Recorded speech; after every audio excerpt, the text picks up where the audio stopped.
কোনো ব্যক্তি জন্মতে মহান হৈ নাহে, মহান হয় কেৱল মহান কাৰ্য বা কৰ্মৰ যোগেদি। মানুহে যি দান অন্তৰেৰে কৰিব পাৰে সেয়া হাতেৰে কৰিব নোৱাৰে। মৌন হৈ যিয়ে সকলো ক'ব পাৰে সেয়া ভাষাৰে বা শব্দৰে ক'ব পৰা নাযায়।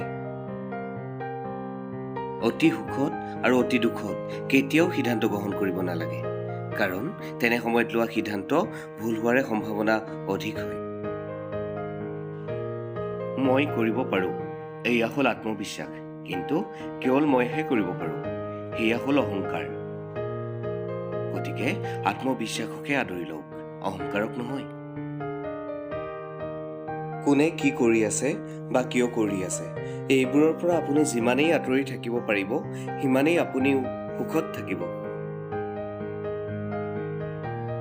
যদি আপুনি কৰা ভুলৰ পৰা শিকিছে, তেন্তে সেই ভুলবিলাক আপোনাৰ বাবে সফলতাৰ চিৰি, আৰু যদি আপুনি শিকা নাই তেন্তে সেইবোৰ আপোনাৰ বাবে সমস্যাৰ সাগৰ। এতিয়া সিদ্ধান্ত আপোনাৰ হাতত, আপুনি সফলতাৰ চিৰিৰে বগাব নে সমস্যাৰ সাগৰত ডুবিব। নদীয়ে জানে যে দুয়োপাৰ কাহানিও একেলগ নহয়, তথাপিও জানো নিৰন্তৰে বৈ নাথাকে। গতিকে আপোনাৰ জীৱনতো অনেক সমস্যা আহিব পাৰে, সাহসেৰে আৰু হাঁহিমুখেৰে প্ৰতিহত কৰিব লাগে। জীৱনত সফলতাৰ তলাটো দুপাত চাবিৰেহে খুলিব পাৰি, তাৰে এপাত কঠোৰ পৰিশ্ৰম আৰু আন পাত দৃঢ় সংকল্প। জীৱনৰ আনন্দ অতীত বা ভৱিষ্যতত নাথাকে, বৰ্তমানক লৈ জীয়াই থকাতহে জীৱনৰ আনন্দ পোৱা যায়। ক্ষমা কৰিবলৈ আৰু শান্ত হৈ থাকিবলৈ শিকক, দেখিব আপুনি এনেকুৱা শক্তিশালী হৈ পৰিব যে পাহাৰেও ৰাস্তা এৰি দিব। যি হ'ব লগা আছে সেয়া হ'বই, যি নহ'বলগীয়া সেয়া কেতিয়াও নহয়।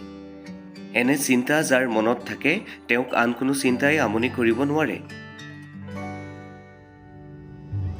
আপুনি যিমানেই ভাল কাম নকৰক কিয়, সমাজে সদায় আপোনাৰ বেয়া কামটোকহে মনত ৰাখিব।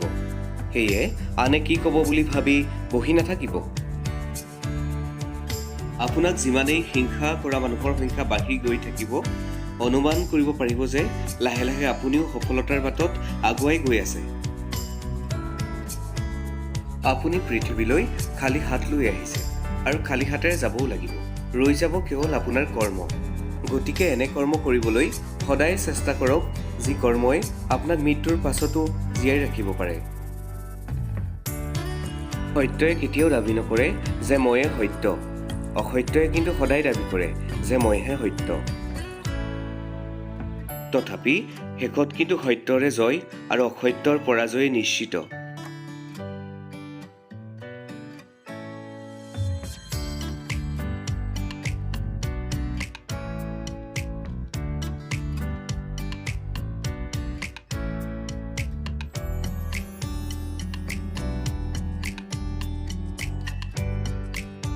প্ৰিয় বন্ধু, আপোনালোকে আমাৰ ভিডিঅ'টি চাই কেনে পালে জনাব। আপোনালোকৰ প্ৰতিটো লাইক আমাৰ বাবে মৰম আৰু প্ৰতিটো শ্বেয়াৰ আমাৰ বাবে আশীৰ্বাদ স্বৰূপ।